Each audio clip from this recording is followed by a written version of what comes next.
Hi friends, I'm Andy Green, and this week we're talking about a healthier masculinity and a dearth of male role models, because this is the Naked Man Podcast.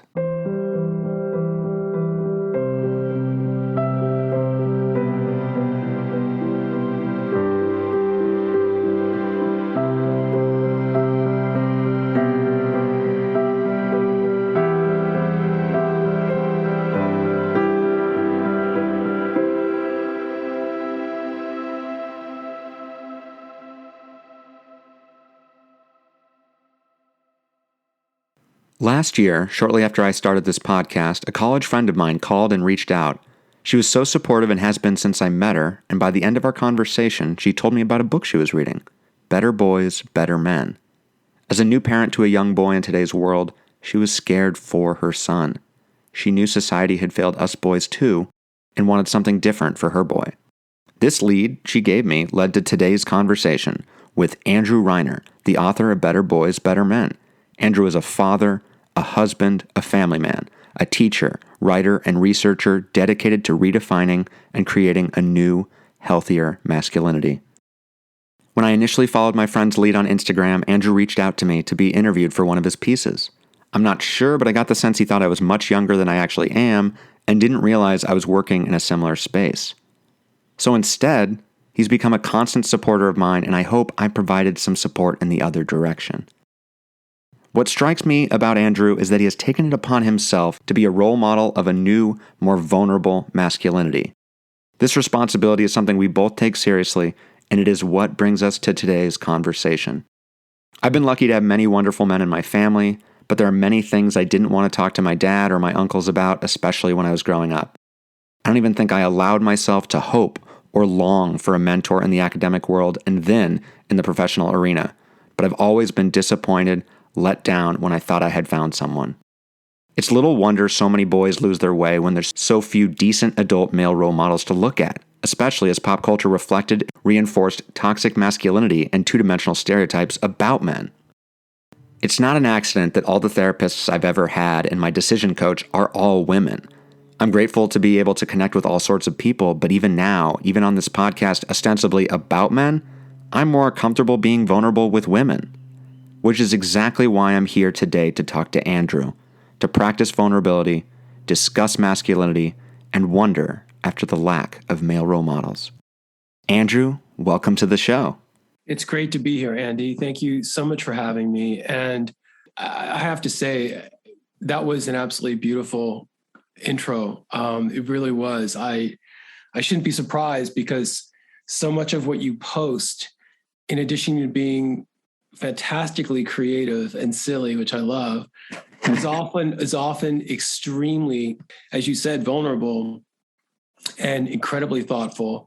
And so I shouldn't be surprised really by how thoughtful and compelling and vulnerable your opening was, because you model that so much in your, so much what I see of yours on Instagram. So thank you. It's an honor to be here. Yeah, and well, you're welcome, and thank you for that. I'm working on taking compliments and taking appreciation and being like, yeah, and I feel like I get that same vibe from you in terms of your thoughtfulness and also the support on whenever I am vulnerable, because I mean, I've talked a lot about this where it sort of feels like we're just sending stuff out into the void, and it's really nice when someone sort of catches it and sees it and notices it, and so it's nice to both be noticed. As we start, and I guess, yeah, how are you feeling in this moment? I wanted to reference something that was in your book. It's like a pies check-in. Maybe you can actually give a little bit more of a background on it. So what is pies? And it's sort of the same thing as how are you feeling, basically, but yeah. Yeah, absolutely. Yeah. So the PIES is an acronym, and I'll see if I can remember all of it, but it's your states at any given moment: your physical state, your intellectual state, your emotional state, your spiritual state. We covered all four of them, all PIES. Okay. And so this is a common thing that is used a lot, for instance, in a lot of men's groups. And it's a great way to start off conversations amongst men or boys when you're going to try to do some deep diving, and you're going to have to get real. And it's a way that you really kind of hold each other accountable to really be honest about the states that you're in, and to elaborate when necessary, not to just say, oh, like physical state, I'm just doing fine. No. You need to be a little more specific than that. Spiritual state. Yeah, I'm good. No. You need to dig a little deeper here. Or, where are you spiritually? And so that's what the pies is all about. And it's something that, there's parts of it I would tweak a little bit, but I think the overall idea is just fantastic. It's a way of getting everybody into the space and place that they need to be in to start sharing. Absolutely. And I know for me, like my pie is very imbalanced. I think I'm always in the intellectual realm, even when it feels like I'm being emotional and vulnerable. Sometimes it's just like the thinking writer brain is always in control. So this will be hard for me. Do you want me to start? Do you want to start? How about if I start? Would it be easier if I do it? Oh, absolutely. Yeah. So physically, I'm in a pretty good place. Not where I'd really like to be. I do a lot of exercise, but man, I don't know. I'm just kind of getting out of a kind of rough period for a couple of months where I don't know if I've got some kind of autoimmune thing going on, but I've had chronic brain fog for a long time, so I'm fighting that, and lots of fatigue, and I think I've developed some a little bit of depression. So it's not horrible, but that's an honest kind of overview of what I'm like slowly coming out of. So I'm grateful that I'm transitioning out of that, but it's been a bit of a rough patch. In terms of my headspace, the intellectual, doing okay, doing pretty good, feeling better now that the brain fog isn't as overwhelming as it was, right? Emotionally, doing okay, doing a little bit better. It's been a rough year, and definitely feeling the kind of ripple effects of some trauma, lots of grieving, with a lot of stuff that I had to deal with a friend that I was taking care of, and spiritually, I'm doing pretty well. I'm definitely feeling a little bit stronger than I was. Definitely feeling a little bit stronger, and working with a new therapist, which I'm excited about, and just working on things like with just day-to-day stress management, and that affects our spiritual lives so much. Absolutely. Yeah, so I'm excited to kind of working on that stuff.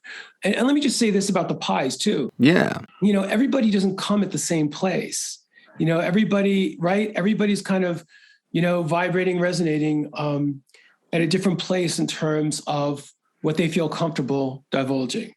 So the important thing, Andy, is when you do this, you're honest, but you don't go to a place.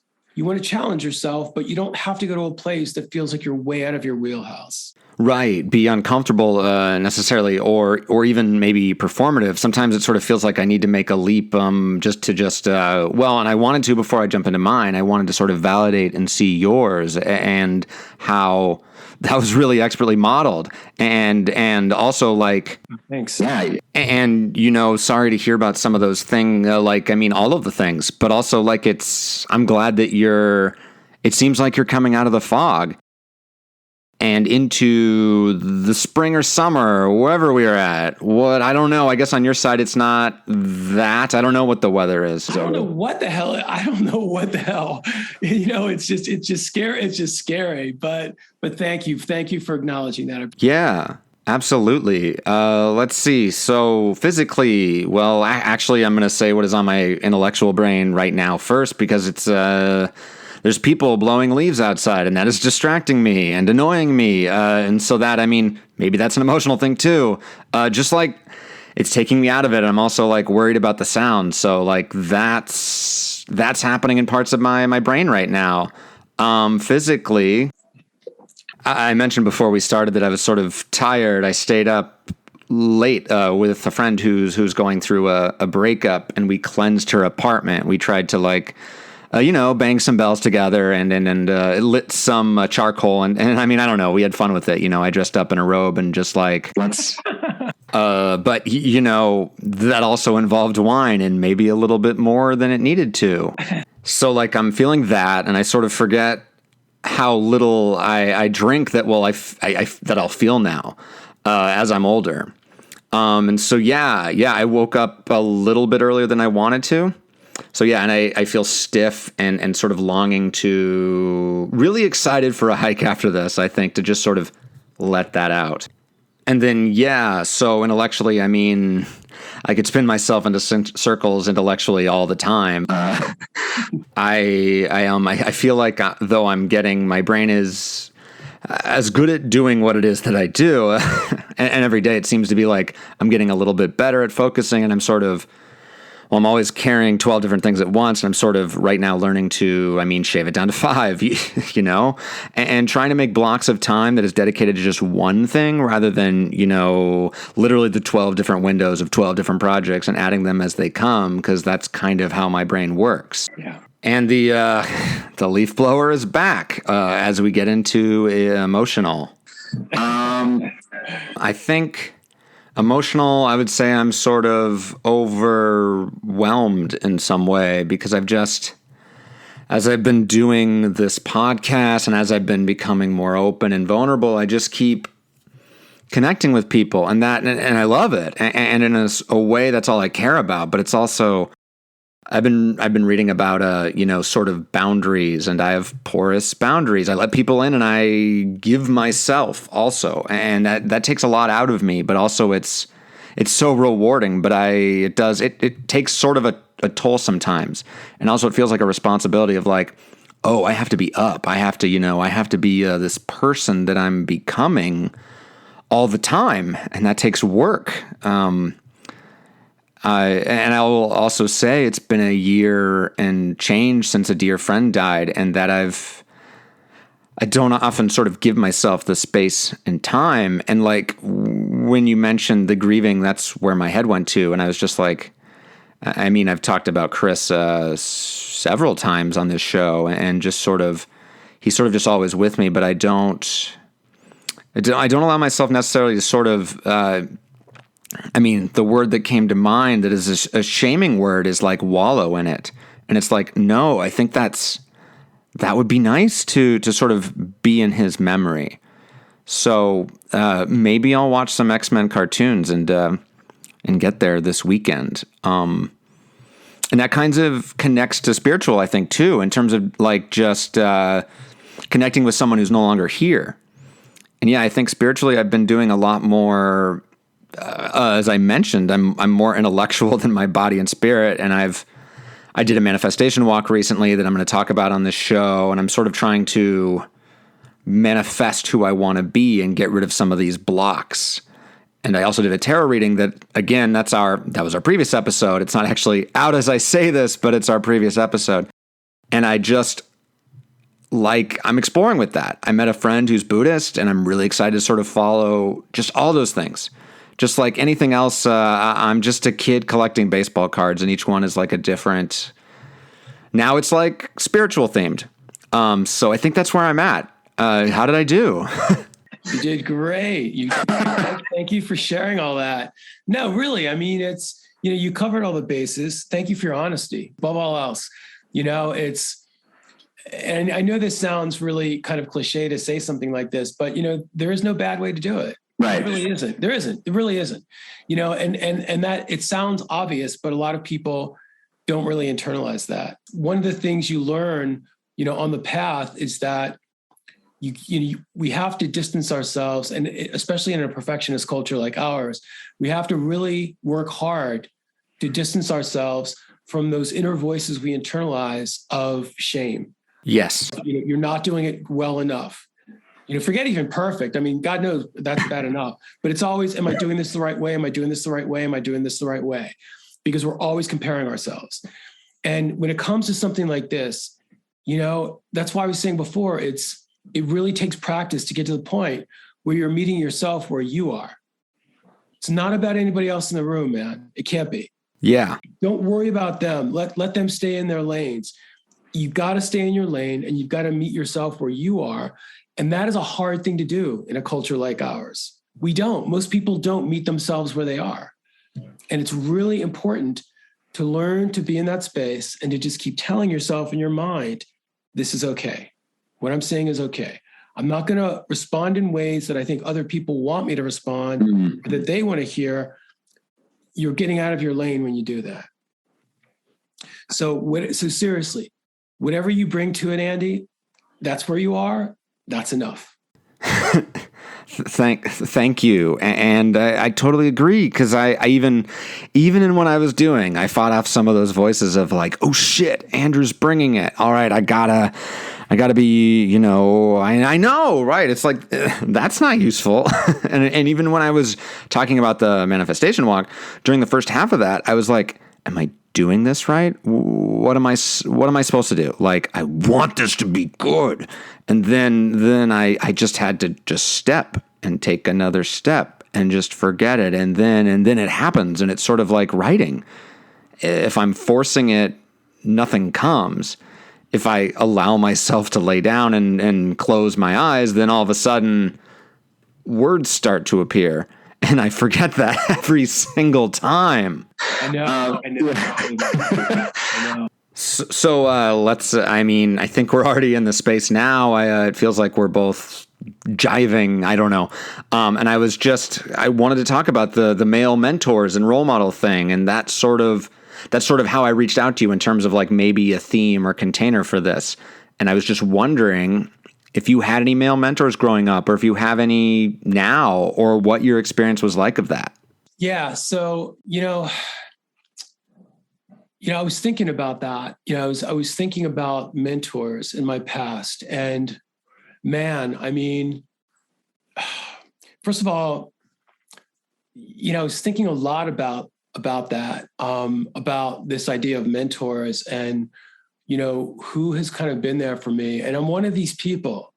And I think to be honest, I just think it's just a lesson I was supposed to learn, that for better or for worse, I haven't been one of these people that anyone's really taken me under their wing, and I have to tell you, I say that, with a good degree of sorrow, because who the hell doesn't want to be taken under somebody's wing? My God, yeah. I mean, who the hell doesn't want somebody to care enough to say, you matter enough that I think you've got something, and I want to help you. And I'm just, being really honest, it hasn't happened for me as I think back. I mean, really the only person in my life, I think, for the longest time, who really maybe served that role in any partial degree was my dad. And that was a very conflicted relationship, because my dad, without knowing or being self-aware enough to know, was a very damaging person to other people. And he, as damaging as he was, he also showed me a type of love and affection at times when he was able to, which wasn't, that often, but it was the kind that I needed, the kind that I resonated to, a kind of real loving, nurturing way that I'm with my son all the time this way, because this is what I wanted. And this is what he's very much like me. I'm not forcing it on him, but he's a very, very sensitive, thoughtful little guy. And so my father was really, growing up, the only person who really, ever showed me really that kind of attention, or really modeled for me a way of being in that one way that I really resonated to. I mean, really in my life, it's been a matter of, and I think this is true for a lot of people. And I think it's probably even more true now for boys, where it was a matter of looking at people and looking at qualities that I admire. for me, even though I played sports my whole life, I've played them my whole life. And growing up, I was playing them all the time. I wasn't one of these boys that was looking at a lot of the athletes and saying, I want to be like him. Because there wasn't a lot about these athletes that I saw that I really glommed onto, that wasn't really where. It's funny, Andy, as I was thinking about this, I think in some ways I have more role models as I've gotten older than I did when I was younger. And again, not for lack of want, but they just weren't, they weren't coming to me. And so I think that, there are certain men that I look to and I see certain things that they model that I really respond to. I respond to Barack Obama's compassionate intelligence. He's extremely contextual, which I love. He's extremely thoughtful, which I love. He's extremely compassionate and empathetic, which I love. He brings all those things to the type of intelligence. And I think I respond to that more because that's, that's the type of intelligence that I try to practice, but I respond to that. But I think he really takes it to a very high level. And I really admire that. One of the things I really admire are people who really have stepped up and been really open about their struggles with mental illness.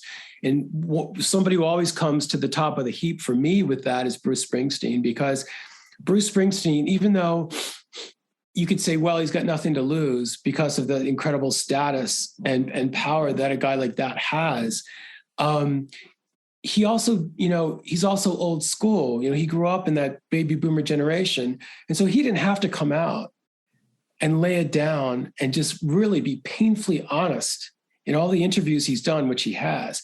He didn't have to be that painfully honest. There are enough younger men doing that he didn't have to come forth.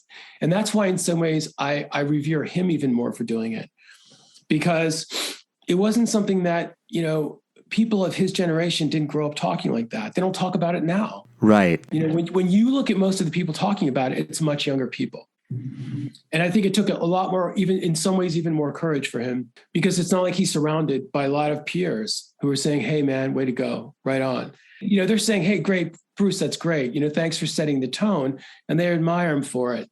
But it's not like he's got a lot of peers surrounding him, who are kind of saying, yeah, we're behind you on this. And, we're doing the same thing. There's not that kind of commiseration for older guys.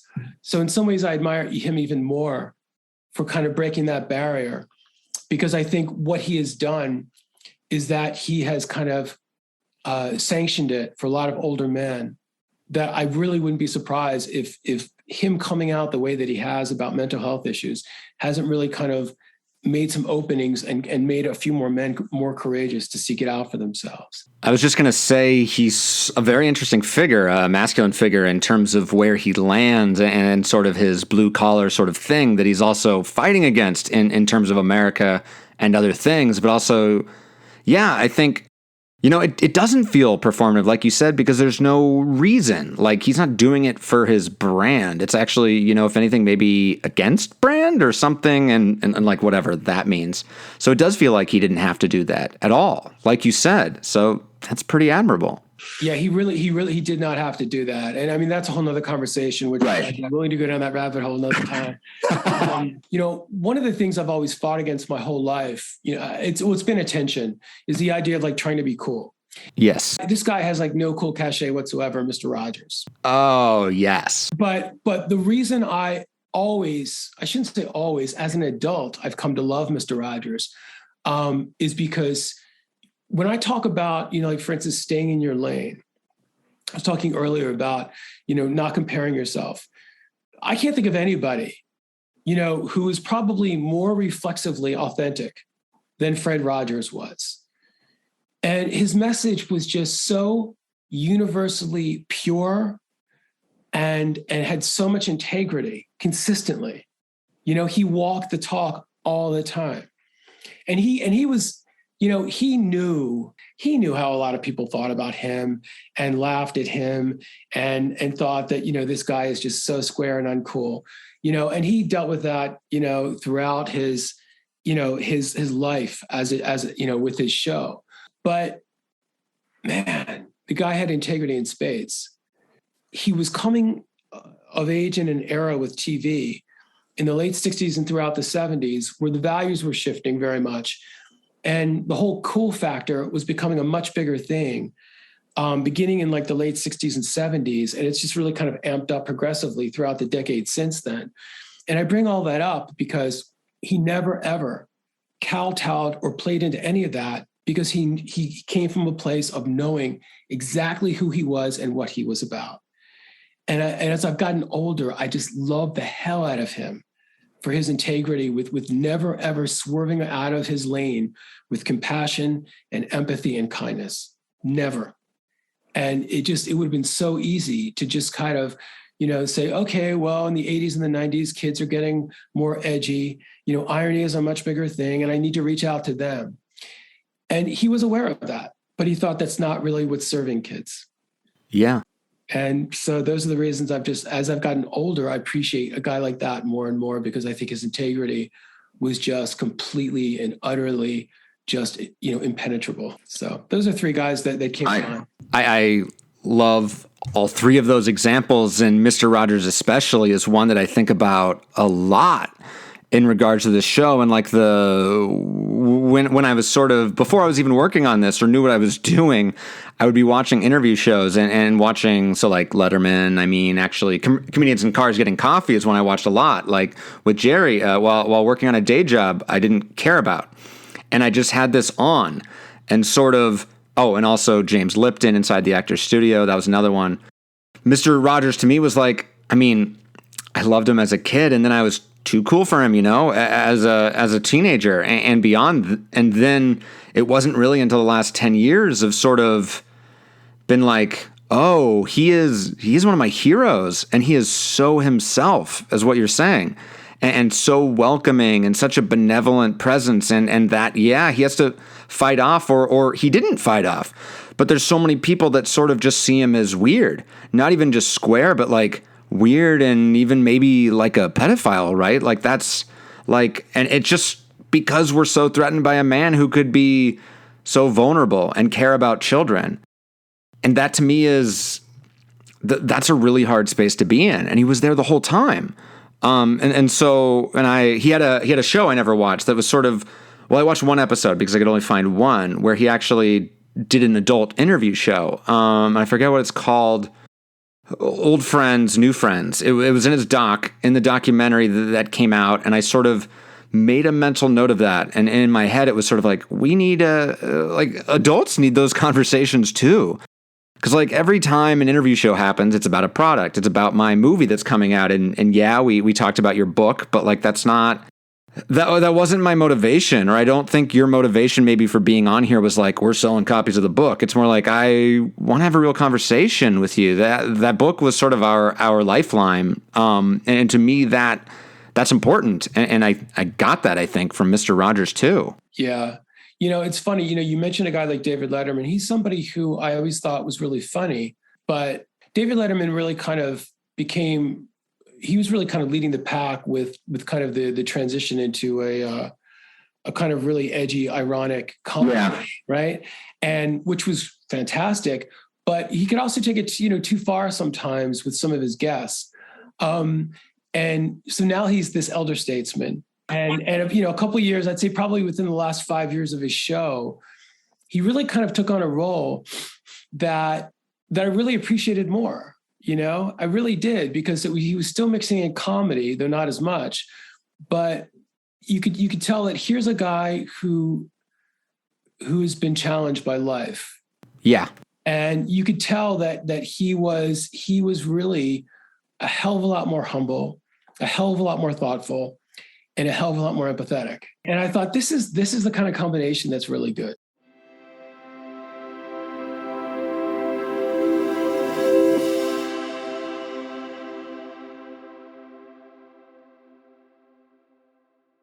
And when I brought it up to you, I felt like in some way I was like, Andrew, be my mentor. And then I was like, that's not exactly how I meant it, but it was also just like, why is that question feel like it feels really scary to bring that up? And also because in my life, I don't think it's necessarily like I don't get to choose that, right? Or it's like it's not necessarily.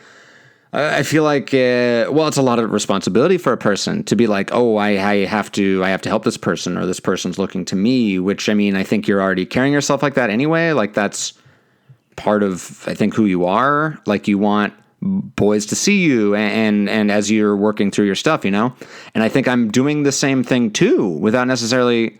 Well, I guess I don't know if I realized it until I wrote that intro of like, oh, like I guess I'm doing the same thing. Yeah, I mean, I think, yeah. And if I could just say real quickly, yeah, I'm not, just to be really clear, I'm not trying to, you talked about, you used the word performative. I'm not trying to be something for anybody because I'm trying to build my brand. That's not what I'm about. What I think is so important is that you walk the talk, whoever you are. And for me, if I'm going to lean into this whole thing about healthy masculinity, I damn well better walk the talk. And to me, it's been, my journey has been, the word I always come back to is liberation. The more that I become the person and the man that I always kind of felt like I kind of wanted to be, the more I feel, and I don't use this word lightly, emancipated. Because I have learned so much by freeing myself from all these expectations, how incredibly, just to keep that metaphor going, how shackling it is to have to be a man. And all that means, because so many guys aren't even aware of the deep repercussions of what that means. And once they start realizing it, they just realize how incredibly limiting it is. All these expectations that we need to, even those of us who, push back against certain elements of traditional masculinity, there's other things beneath that are just expectations that a lot of people put on us, not just other guys. Oh yeah. There are a lot of women that unwittingly put it on us as well. But when I started to become aware of that, I thought, I want other guys who are at least a little bit aware of this. I want to walk the talk to let them know that it's possible, you can do it, and you don't have to be beholden to this if you don't want to be. So that's really where, for me, that's where I'm coming from. And I think it bleeds through in everything you say, and that, there's not a brand. That's not and that's so refreshing and also just nice. And I think in terms of, we might take our whole conversation just talking about the mentors, but I just, I really have only, I don't think I've ever actively sought it, similar to you or I think it's only after now where I'm just like, oh, that would have been really, really nice and helpful to have had someone that sort of was similar to me or wanted to do the same things as me. And, I had sort of professors that I liked in college, but whenever I sort of went beyond student in terms of like asking like, oh, I don't know about this major. Like I want to do this instead. And like, I'm sort of asking them for help and they're just like, oh, I don't know. They sort of like get freaked out and like, because, I'm asking them to like make a decision about my life. And that's not exactly what I meant, but I was, 20. So I felt that fear of like, oh, this guy actually wants me to help him. And it was sort of like, oh, okay, I guess I'm just a good student and that's it. Okay. Or a boss that I had when moving to LA and, the showrunner TV person. And, I think more than anything, I just learned who not to be in that scenario. That's a good point, Andy. That really is. That is because, there's a lot to be said for that. And sometimes, sometimes that does have to be the place that's a jumping off point, is learning who not to be. And that's important, right? But at some point we do need to, kind of drill down and say, who do I want to be? I know what I don't want to be. And that is extremely important. At some point we also that doesn't create an identity. No. There still is a vacuum, right? So this really is an important conversation, by the way. It really is. But at some point, it's not enough to just say, I know all the things I don't want to be, because by default, that doesn't mean that we are who we want to be. No, there's too many don't want still. And I think we all have a much easier time saying what we don't want. And even that keeps us from what we do want too, because it's like, I mean, I've had this thought of like, I want a TV show. And then after that, I'm like, but I don't want to work on it for 6 years. And like, that's the reason I'm not going to have it. That's such a silly thought to have. Like, I would be so fortunate to have that if it ever happened. But it's just like, that's in a nutshell me. But also I think we all it's so much easier to go, well, yeah, I don't want that job, but like, what do I want, or who do I want to be? And I'm working on that. Like, specificity is very important. And I tend to be very vague, because the more vague I can be, then I'm not failing. That's exactly right. And that's one of the problems with the culture we live in, of being so, we're not just cynical, we're hyper cynical. Of course there is just, it's all a front, and it's a sanctioned, acceptable front, which is very unfortunate, because when we're all so cynical about the same kinds of things, it really doesn't force us to ever take the leap and to really apply ourselves, because we can always say, I could do it if I want to. Which is just at some point, we've got to say, look, that's such bullshit. The emperor's not wearing any clothes. You're not accomplishing anything by endlessly deconstructing everything that you don't like. At some point, you've got to take a stand and say, what am I for? And what direction am I moving in? And that's what it means to really start to get on that track and that path, towards really greater self-fulfillment and really having a stronger identity. That's an incredible point. I mean, because I feel like, I've definitely been on the back and forth of like cynicism in my life. And I definitely, it's sort of a reflex too, especially when it comes to just world events, or just like trying to be the optimist about the future of things. It's just so easy to be cynical, but that's infectious, and that also, it's just me protecting myself, or like, oh, what could I do? Or, what, it doesn't matter.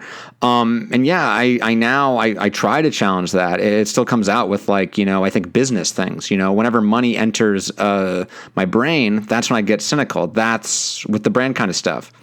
And there's, because I've created, defense mechanisms and stuff against that, or just trying to believing people at face value has not always worked out. But now I'm going back to being like, well, life is so much better if I just trust people and trust myself to be able to see, oh, Andrew's a decent human. We'll have a nice conversation no matter what it is. Right. Exactly. And it's really important too, to, at some point, we also have to create boundaries. We have to create boundaries with the people that we associate with, and the social media and all the mediums that we consume. We've got to set boundaries when we are constantly having that cynical reflex reinforced constantly. It's become a social norm. It's sanctioned with FOMO. We always will kind of, default to what the group wants, so that we're not in that social bubble. And so, at some point you really have to create boundaries so you can get away from that reflexive cynicism, because it doesn't serve. There's another course I teach. This masculinity course is one of them, but there's another one I teach called Leading Lives That Matter. And these are the kind of things that we talk about all the time. And I tell students, cynicism is only going to take you so far, because really at the end of the day, it's just like being sarcastic. It's like being ironic all the time. It's armor, and it's not going to serve you in the long run. It's not a productive, adaptive way of reacting to things all the time. It's only a defense mechanism, and you can't base your future and your life on defense mechanisms. And that's why it's so important to create boundaries and to include in our diet of consumption being surrounded by people and mediums that we're consuming that do speak to,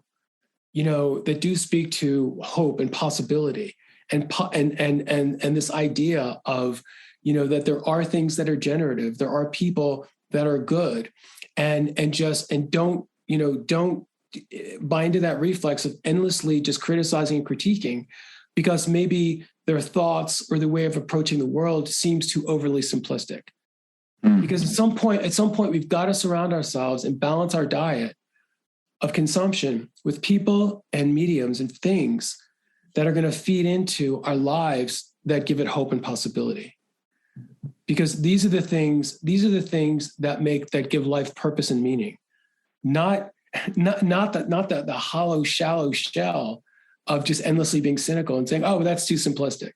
Really? So the students who are the most miserable that I teach semester in, semester out are the ones who are overly cynical and overly analytical.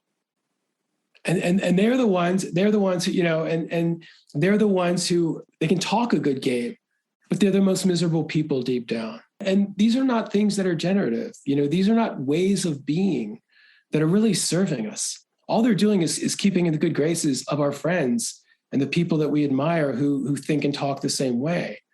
But ultimately, they're dragging us down. This isn't a path forward. And so this idea of cynicism can of course serve a purpose. It's like any kind of reaction to things that are dangerous. But to have this mindset as our MO is really not a path forward at all. It really stagnates us, and it makes us hopeless. And then in turn, people get that way and they get socially isolated, emotionally isolated. It's not a coincidence that we're even before the pandemic, that the spikes amongst younger generations in anxiety and depression were just going through the roof. The pandemic has just made all of it worse. But this is not sustainable. I totally agree, and I can't help but be like, well, what is our path forward? I think it's this, right? It's being honest about how we feel rather than exactly. Yeah. I realized years ago that I had to stop surrounding myself with people that were basically echoing who I always was, because I realized that wasn't going to serve me anymore. And so I couldn't surround myself with just people saying the same thing and thinking the same way, because, that is really not serving me. And I realized, a couple of years ago that the woman I married, the person I aligned myself with is somebody that I never would have been drawn to, when I was younger, because she is hopeful. She is optimistic. She is very, very positive, and she is somebody who, believes in things like the power of, like affirmations, because this is the way forward. This is the way where there's possibility. That's sustainable. Surrounding ourselves with just endless, just deconstruction and cynicism, it's a fallow field. It really is, and it's not a coincidence that, again, this is the kind of stuff that just it feeds into the anxiety and the depression and the emotional and social isolation. I feel like, in a way, it's almost like there's a self-fulfilling nature to it too, and that because I just had this image of driving down a dead end. That's what it felt like. That path is like, and it feels like we just keep creating dead ends we're like, oh, this is not going to go anywhere. Oh, this sucks, or this person's whatever, and just the act of thinking that, the act of negative. I've actually been sort of trying to work on affirmations and work on believing things and the power of changing my mindset, because I've so often created the reality I was afraid of, and I think that's in some way what we're doing on a global sense. And it also, I think it made me think of the cancel culture too, of like, that feeds the flames of cynicism. If anyone makes like a mistake, it's like, see, I told you, this guy's a fucking monster. And it's like, no, people make mistakes, and he's just the person who's really, really famous, and we can see it. And God, I'm in mortal terror of all my mistakes. They're all out here, and I'm just like, let's go into them, because again, that's like before I even have someone listening, I'm like worried about what they'll, how they'll tear me down because I said I know, and that's one of the things, and I think you're so right when you bring in this discussion about cancel culture, because there's no vulnerability there. There is this feeling of, if we are all on the same page and we are all using that lens of constantly looking for ways that we are being wounded and demonized, you're going to find it. You're going to find it. it's like in my case, I've gotten to the point of a fever pitch because of my book and so much of the articles I've written around the idea of healthy masculinity, that, when you're looking through the lens of a certain thing, so often I'll hear and see things, especially in the post Me Too era. Well, I guess we're still kind of in the, I don't know if we'd say post Me Too, maybe we're still in the Me Too era, but there really is, I find myself so often just saying like, wow, this is just really harsh. This is really unfair. This is really ungrounded. The ways in popular media that a lot of often men are now being talked about and being just kind of like canceled or things that have nothing to do with sexual assault, but or even just a hint of it. And it's just, there's no conversation, there's no context whatsoever. On the one hand, there's that lens of people looking through that, and you'll find what you're looking for. If you look just a little bit and you want to find people who are offending you and wounding you, you don't have to look hard. They're always going to be there. Oh, yeah. I mean, at what point do you say enough is enough? And for the sake of yourself, you've got to stop being so fucking miserable. And you've got to start kind of opening your aperture and saying, yes, at the end of the day, there are enough people out there that they will potentially constantly wound me and hurt me. But so what? When are you going to start really living your life and opening your aperture and engaging and connecting with people who see the world differently than you? Because that's part of our isolation.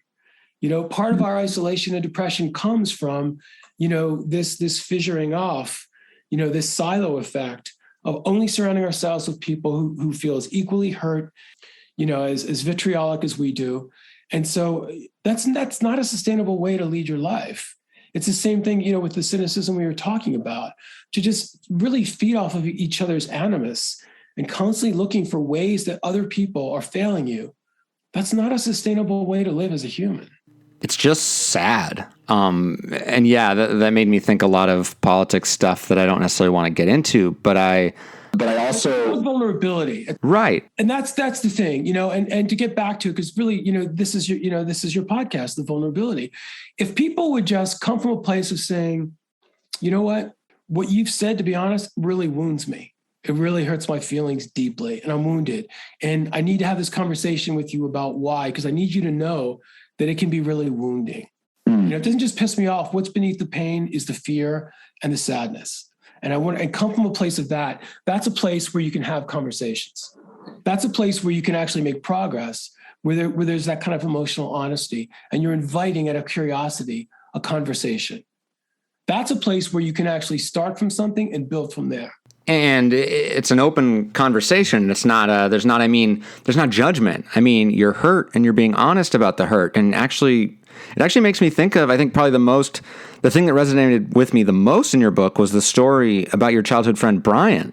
And so this was someone that you connected to emotionally in one-on-one scenarios, and then in group settings, he sort of turned on you. Or basically it's that classic scenario where I feel like in group settings, it connects to what you were saying about. To me, it always feels like we're always ready to, let me see, I'm going to lose the thread here, but I'll rewind back to Brian, and maybe you can give me more of the background. But basically, there's a trust thing there. Like you trust each other. He was a sensitive male like you, and then in the group, there's that no, Andrew's the whatever bad word we want to say, a loser, lame, gay, whatever thing is happening to save himself.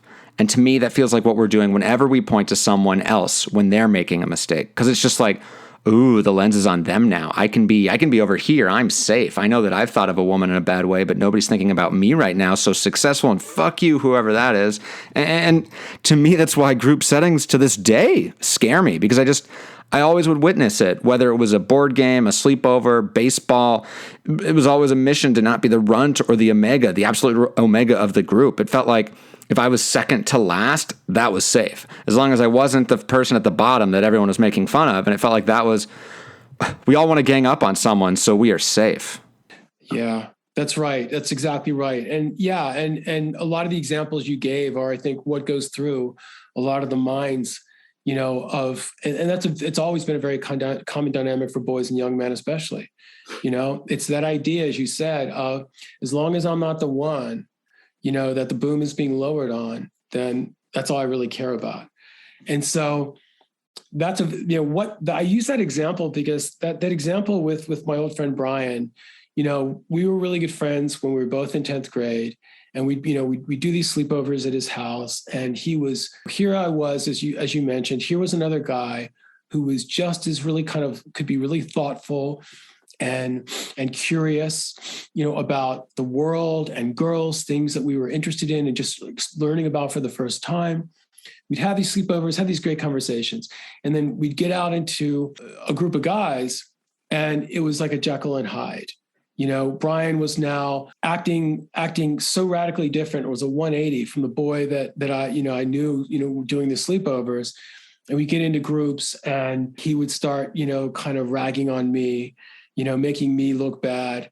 Very common boy, dynamic of it's the status thing. If you're looking better if you're making the other guys laugh at another guy's expense, right? Yes. So there was that whole kind of status, kind of pecking order thing going on. And of course, it was also, him laughing if somebody else made a joke or said something that was at somebody else's expense, including mine. Right. And it was very much that very under, that feeling of this person is a complete traitor.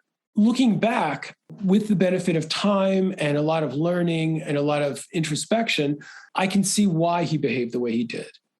I didn't condone it, and I shouldn't have condoned it, and I did, I did the right thing by distancing myself from him, because even at that age, I couldn't have maybe explained it this way, but I knew deep down that I didn't want to surround myself with people who weren't being true to themselves and true to me in turn, because that was something that I did bring to the table. What you saw was what you got, and I was going to be consistent throughout. I wasn't going to change because I was going to be around other people. And by that age, even though I couldn't have articulated that, I sensed it deep down. But in the end, what happened in that dynamic you bring up, Andy, is that I was more and more wounded, and he became more and more on the attack, which is something that a lot of guys do. Often the guys who are the ones who go in the biggest offensives against other guys are the ones who are trying to throw off their perceived vulnerability that they're hiding. They want to throw off that whiff of vulnerability in themselves and put it onto somebody else, right? Right. And of course, and that's what he was doing, because I represented for him the possibility of opening a door to a part of him that he didn't want anybody to see. And so by virtue of me doing that, this was a way of him trying to, to cover that over and go on the offensive. And what I ended up doing at the end of that was, you bring up that example from the book, and this was not the kind of thing I typically did or said to other boys, because I know how wounding it was. But he called me one night on the phone, and it was early in the week, I remember. And he was going on and on about some girl that he liked and what should he do and this and that. And this wasn't the way I normally talked at all about girls. And I didn't say these kind of things to guys, but I just said, like, what are you, a girl? And as soon as I said that, I knew this is not what I really believe. But I wanted to put the knife in him. I wanted him, and I said that in the book, I wanted to basically put the dagger in his heart, because he had been so awful to me and so duplicitous. And so he just literally had just completely turned. And so here he was coming to me now in the dynamic of the safe space of one-on-one, trying to kind of reclaim that safe space and have a friend that he can be intimate with. And I thought, no, I'm done. I'm not having this anymore. What's more is you hurt the hell out of me. And I did not have the capacity at that point to say that to him. You really wounded me and hurt me. What I did have the capacity to do was something that sounded fake coming out of my mouth, because this wasn't the way I thought about girls. Because even then, I did not think that way about girls. And I didn't do that to guy friends. But that was what I ended up using to really just kind of, to wound him. Yeah, well, and that was also sort of, that was defending yourself. That was sort of, well, and I think that's actually exactly what we're seeing on a global scale, especially on social media. And because it's hurt people. I mean, that sounds very simple, but it's true. It is true. Our instinct, and it happens in arguments with my wife all the time, when we're being present with each other and realizing, oh, this hurt me and how you said that because of this, instead of just like, wait, why did you do that? And that's the instinct is to always attack back. And I think especially as a man, it's like, well, we can't appear weak. We can't let them win. It's about winning and losing too. There's like a competitive nature of it, of like, yeah, the more eyes looking at you, and that goes to all the things we're talking about, like about caring about what they think, especially men. That's why I said at the beginning, oh, I'm much more comfortable being vulnerable with women, because I have more experience of that going well. Oh, absolutely. My God. And that really, so much of my book is really about, is for a lot of men, that's been the case. For a lot of really thoughtful, sensitive men, my God, I mean, that's been my life experience too. Whenever I've sought out a therapist, it's always been a woman, always. I was going to ask you if your new therapist was a woman. Yeah. And there have been times where I've had conversations with men therapists, at the outset, to see kind of like, what modalities they worked in, and if what I was interested in was kind of their specialty. But they didn't rub me the wrong way. It just, there definitely was, at the few times I've talked with male therapists, it just felt like more of what I kind of expected. And it's not that I was looking for it. I went into it thinking, I hope they don't come off this way, and a lot of times you do have to give somebody a chance, because the way that, as that they initially come off is not always the way that they normally are. It's because many people, of course, put on fronts initially, whether they realize it or not. And so maybe I didn't give them a chance. I'm sure there are some male therapists out there somewhere that I could definitely work with, but no, I'm in the same situation as you. I still, would have felt more comfortable working with women therapists. Yeah. Yeah. One of my therapists, she recommended brain spotting to me, or said to like maybe check that in terms of just getting into your body and being still with it, which is something that I have to fill space with my voice. But that's why here I am. And we both in that moment were like, I think if I'm going to do that, I want to try it with a man, because I think it's a challenge. It scares me to do that. And that sort of feels like what I'm doing. It's okay, hopefully I can trust this person. But I do remember the one time my psychiatrist is male. But I do remember I was trying to find a psychiatrist, but I accidentally actually booked an appointment with another therapist. And I was divulging my life and telling him all these things. And he was just like, I'm not a psychiatrist. And not in a very nice way. And it was just it just reinforced my fear. I just feel like I would have felt much more. I was just so embarrassed, so ashamed of because I was just so nervous and didn't know what I was doing. I was trying to get anxiety meds for the first time, or not trying. I'm open to that now.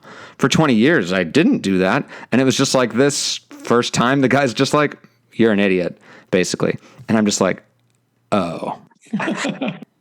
It's that thing. I wasted his time, but it was an honest mistake. Yeah. Exactly. Yeah. And right. It's tough because, when you're the vulnerable one, the person who's the potential patient, the last thing you want, is somebody saying or doing something that is going to feel judgmental at all. Absolutely. And I do a great job of imagining judgment, whether it's there or not. So I think in this day and age, a lot of people do. You're not alone in that, Andy.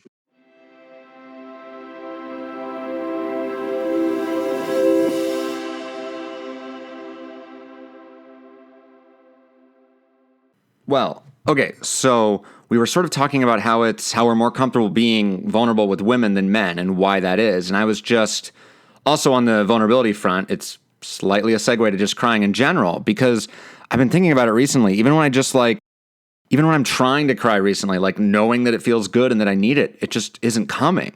Even when I'm alone and no one's there. And I was just wondering, what's your relationship with crying? Sure. Yeah. Let me just say this before I forget and I'll definitely answer that relationship. One of the things that I've been finding that has been helpful, for instance, for me, when I know that there's just a lot inside, you mentioned it as well as I mentioned that, the death of a very close friend in the past year. And I do want to say, by the way, that I'm very sorry about that. Thank you. I'm really sorry to hear that. You're welcome. I can only imagine, how difficult it must be. One of the things that's been helping me, because I've had a difficult time accessing that too, is a lot of times what can help for that, and you can't force this, but sometimes listening to music, watching movies that will where you're kind of sublimating, where you're accessing an emotional response that isn't about your own experience, but it still triggers up and helps you release, some of that kind of like suppressed emotion.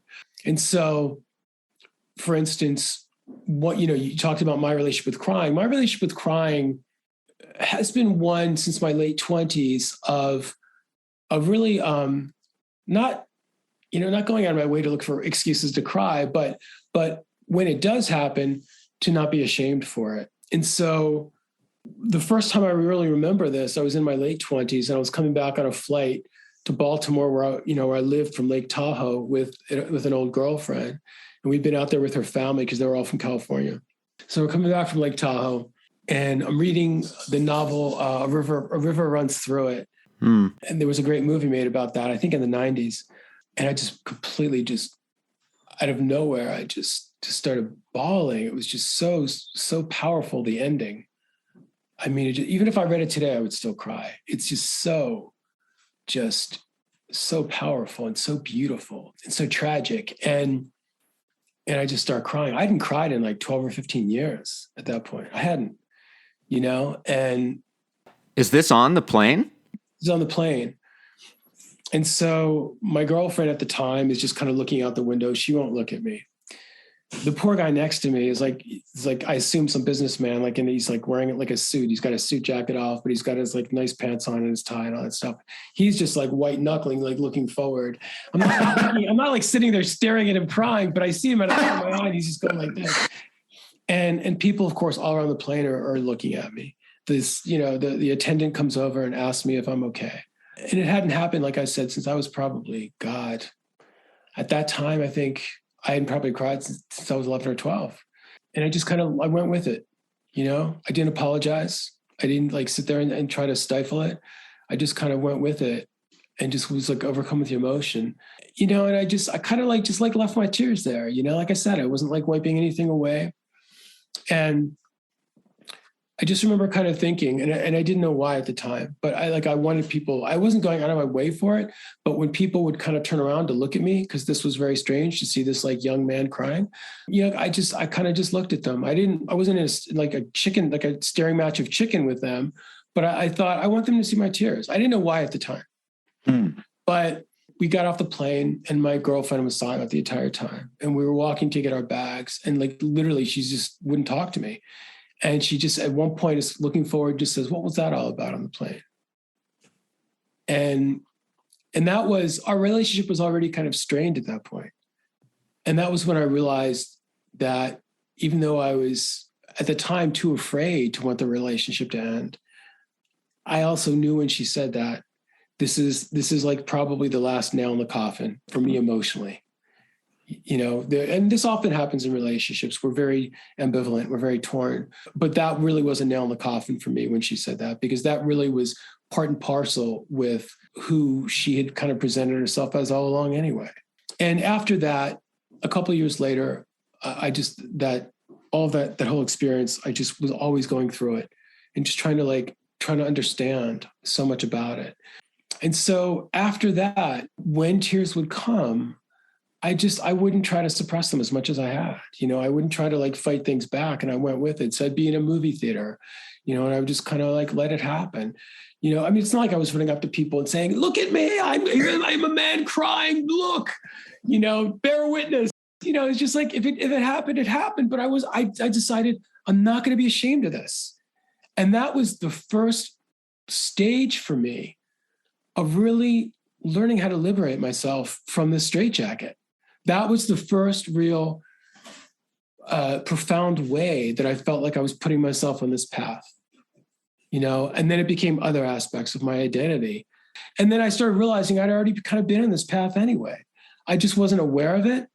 And this was the first really probably one of the big reckonings. There've been a few reckonings in my life with this kind of awareness about my need to really create my own identity as a man. And this was one of those reckonings. But then fast forward, I just lately, I don't know, I've been through a lot the past couple of years with this one friend in particular, forgetting the pandemic. It's just this one friend in particular has just been, he developed this rare form of dementia called frontotemporal dementia, very aggressive. They have no idea that they have it. And it was just an endless nightmare because there was nobody else in his life. And most of his family has been gone. He's got one remaining brother. They've been estranged. He wanted really nothing to do with him. And I've been the only person in this friend's life, more or less, for about 30 years. And I had to step in and take over everything. And on top of it, it was just endless grief from him. And it was absolutely brutal. I for the first time in my life, I just went through days feeling like I literally had just a millstone around my neck. It was absolutely brutal. And he passed away last November, and it was very tragic. I mean, he had choked on something in the assisted living facility and he was brain dead. And even that became a whole big protracted thing.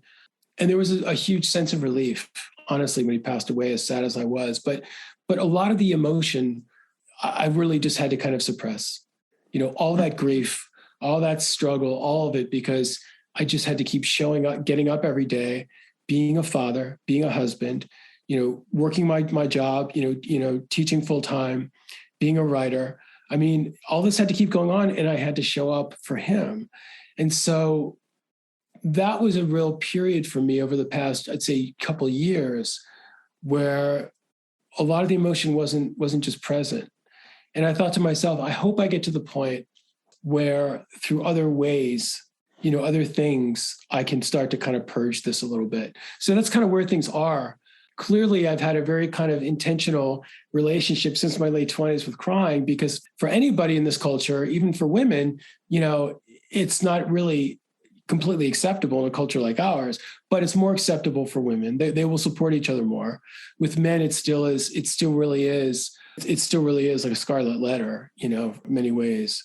It's something that I don't feel any shame around. There have been times, for instance, where I've started to get worked up when I've been teaching, and I'll say to students, typically I don't apologize. I'll just say, this really moved me, That's really, that's incredible. And thank you for sharing. And so sorry about your friend. That sounds like, oh, thank you. So much to carry, and that repressing it in and holding it. That's a very masculine sort of thing too, right? That like, oh yeah, we have to, I'm not necessarily saying it's a human thing. I know. It's a human thing probably too, but yeah, you have so many other responsibilities. So you come last, right? In terms of that. Yeah. I think that's been me a lot too. And I think, I don't know, this might be dramatic just because I like to be dramatic, but like, I don't know if I would be here doing this podcast if it wasn't for like a breakdown that I had a couple years ago during the beginning, or sort of like in the peak of the pandemic in 2020. I had all this anxiety and all this fear and all this, like, I was so hard on myself because it felt like I was needed to answer, like I needed to help. I didn't know how to help, and I was just so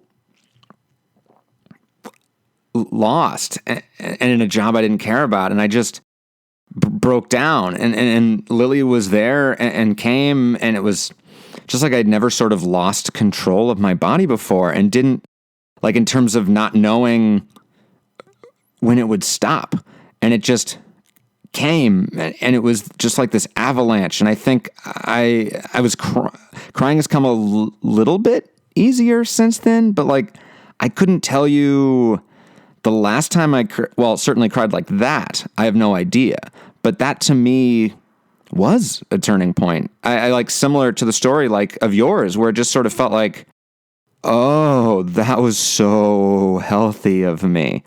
And so really necessary, and it felt so good afterwards. And it was sort of a painful, like, out of body experience. I don't know. It was like a transformation, really, a purging, like you said.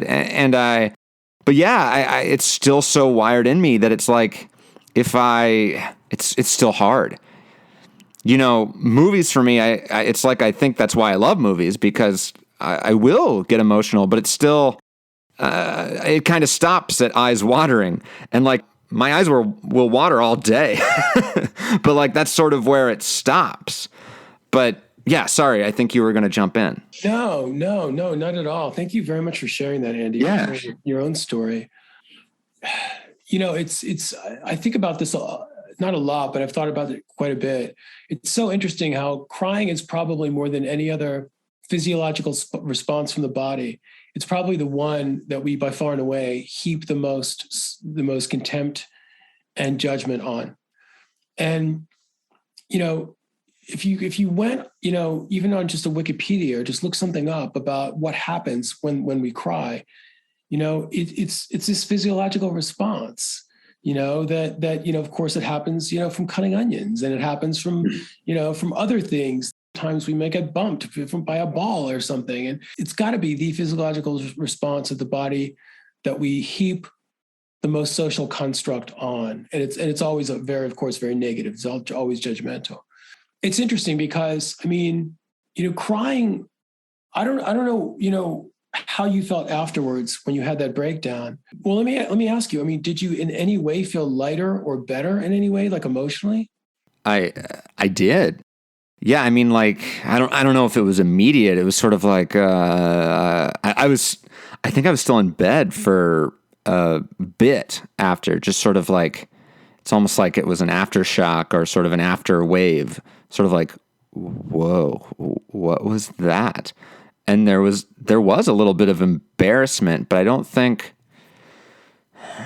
not necessarily shame. I think that like Lily came and was just there with like a hand on me. And that was one of the, like, I'll remember that moment forever, and that feeling of being held and being, and I think in our relationship, it's often been the other way around. And it was really nice to be like, oh, okay, she can carry this too, and that is sometimes why I will never let those things out, because it's like, oh, I don't want to put this on someone else to deal with. This is my shit. That's such a typical kind of right. Like traditional masculine kind of expectation. Absolutely. And a lot of, it's funny because a lot of guys think, well, I'm more gender fluid than that. And I don't really buy into a lot of this stuff. And that's so much bullshit, because so many guys I've interviewed, for my book and even after my book, who are gay or have, or maybe, a different kind of gender identity,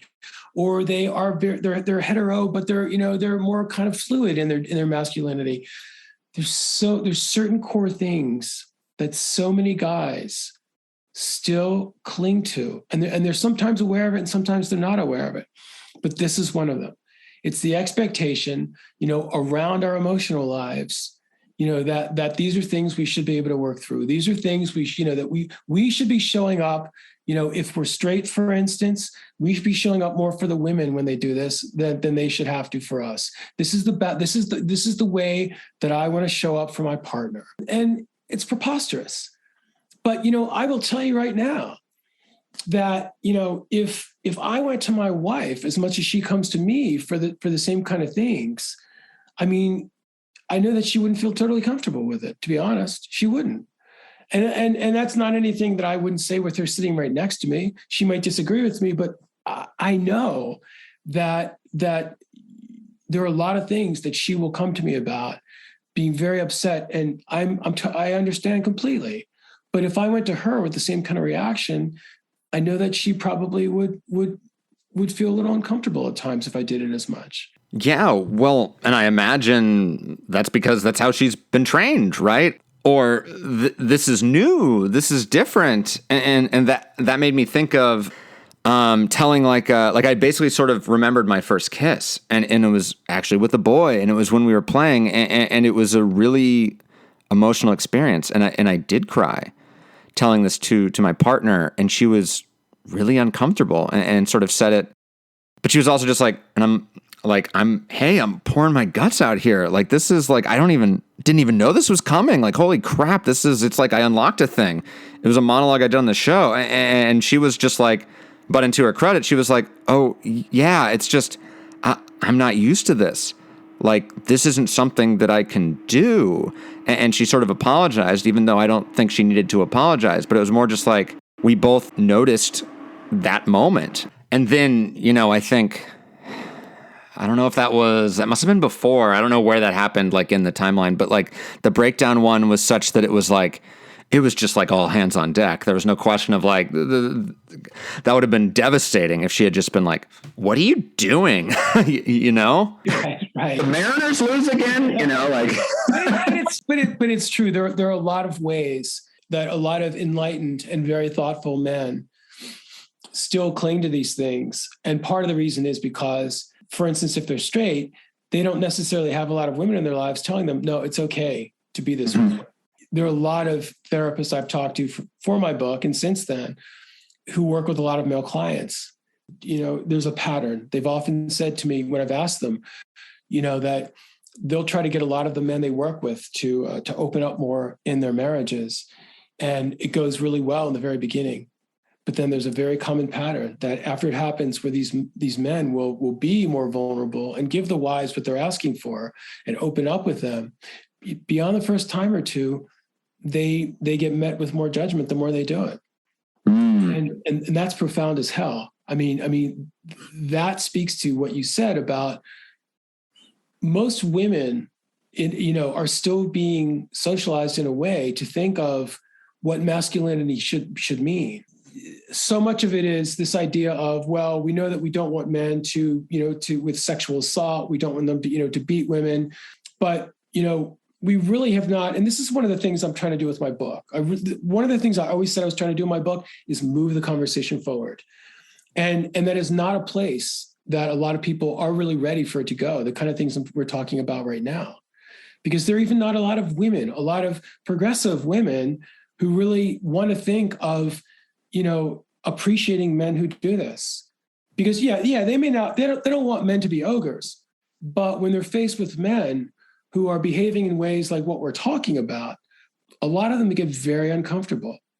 And so they're stuck in a very limiting way of seeing men, and they're perpetuating a lot of the stereotypes, which means, honestly, for those of us that are trying to break free of that, and my whole thing is about healthy masculinity and about trying to encourage men, to dig down, to have the courage to do this kind of work.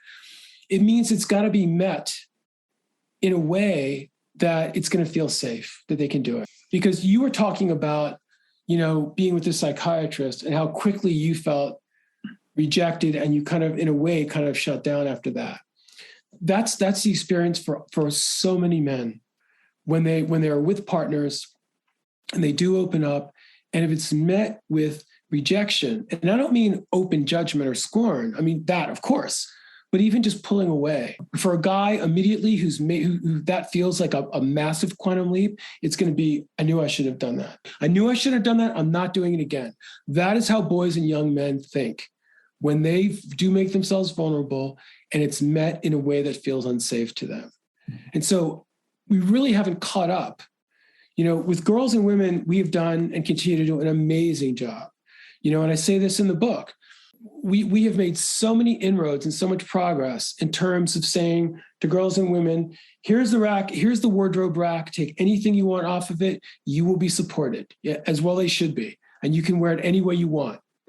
With boys, we still say to them, figuratively speaking, here are the styles you can wear. Here's gray, brown, black, and maybe some other assorted kind of, winter dismal color. But that's basically what we say. This is the wardrobe you have to work with, metaphorically speaking. Quite literally, too, if you look in men's catalogs. But that's we're still working for that wardrobe. We absolutely positively are. And so why would any, say, boy or man extend himself and make himself that vulnerable, which is not something most of us are used to doing, when they're going to be met with some degree of rejection? And so that's not progress. That's not progress. and this is a conversation that I do bring up in the book. I've tried to get, op-ed editors on board with this kind of stuff. And I'm not surprised that they're really not interested in it. This is not something that to them, is part of where we are right now. And it's not part of the conversation that really is important. I'm going to keep pressing it, to the extent that I'm able. But this is an important conversation. It really is. Because one of the things that is a pattern in heterosexual relationships is women saying, I want you to open up to me. I want you to, I want this intimacy. But so often, and there's other people that have written about this. It's not just me saying this. So often when they do, beyond the first time or two, it's often a form of rejection that they meet. So my feeling has always been, because I've always been a scrapper, this is the path I'm on. You're going to have to learn to grow with me on this. That's basically what I said to my wife. Yeah. Basically what I said. When my wife and I got serious, I said, I was already at a place in my life where I said, different forms of vulnerability are really important to me because I want deep intimacy. And this is the hallmark of deep intimacy. You need this. And I said, I've got to know if this is something you're going to be okay to work on with me on. And it wasn't just, me. I mean, it wasn't just like I was already there, but I knew this was important for both of us. It's work. It's absolute work. Absolutely.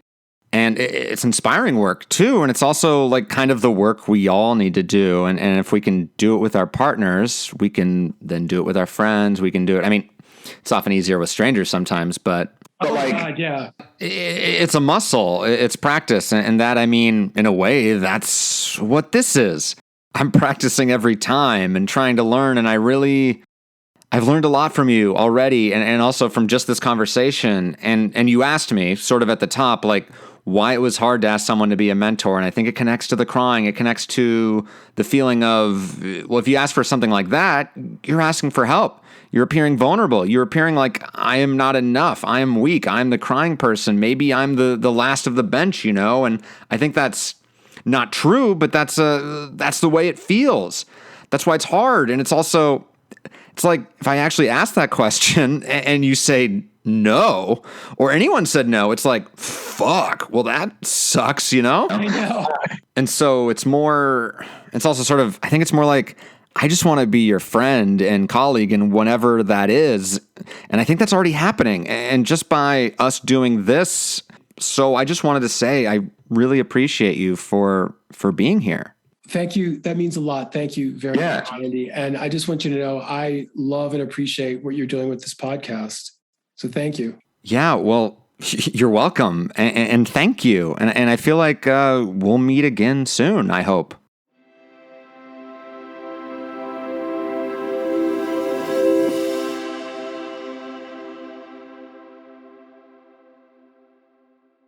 I'm so grateful to Andrew for joining me and trusting me, and to you all for listening to our conversation. You can find the soundtrack to Andrew's life and all others on the Naked Man Spotify page.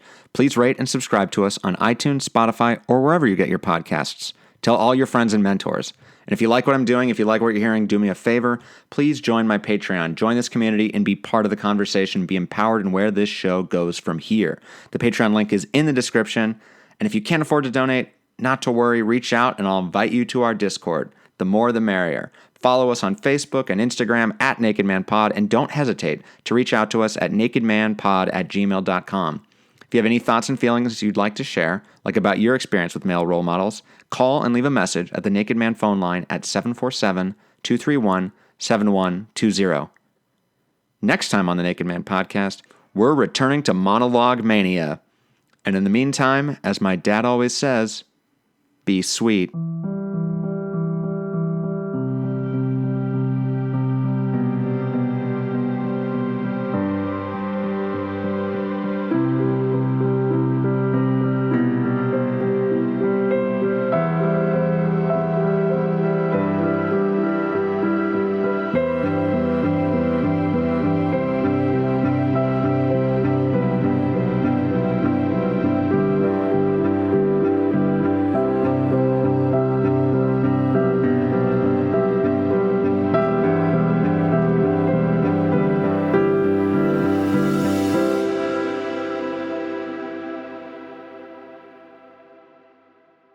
This episode of the Naked Man Podcast was conceived by Andy Green in collaboration with Andrew Reiner. This episode would not have happened without the help of Adriana Isabel, Robert Panico, Fred Beckley, and Marissa Flaxbart. The Naked Man is a podcast hosted, created, and produced by me, Andy Green. All music was composed by Robert Panico, and all graphics were created by Christopher Miles.